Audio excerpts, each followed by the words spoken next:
Банкнотите стануваат северни. Народната банка склучи договори за набавка на нови 10 и 500 денарки. Дизајнот останува ист, единствената промена е додавањето на новото име на државата.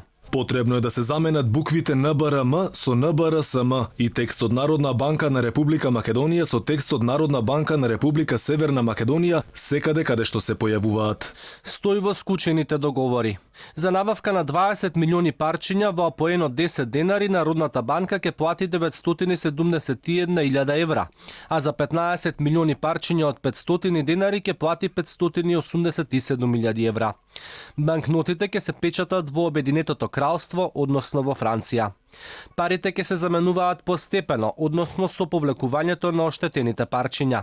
Целиот процес треба да трае околу 5 години, а евентуално негово забрзување може да се очекува со отворањето на соодветното поглавје од преговорите со Европската Унија, како што е предвидено со Преспанскиот договор.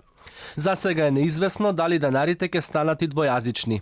Се уште се чека мислењето од Венецијанската комисија, која треба да каже дали е во согласно со уставот парите освен на македонски да бидат испишани и на албански јазик.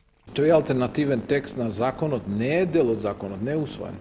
Ако нивните мислења бидат афирмативни, тогаш во однос на тој алтернативен текст на член 8, тогаш законот треба да се смени инкорпорирајќи го нивното мислење. Сепак во законот веќе има одредба дека банкнотите и монетите треба да содржат и албански мотиви.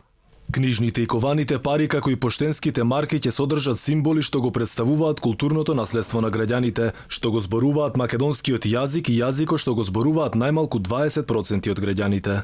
Стои во членот 8. Народната банка допрва ќе прави анализи колку сегашниот дизајн на банкнотите и монетите е усогласен со законот за јазици, зашто и сега дел од нив содржат албански мотиви. Процесот ќе трае неколку години.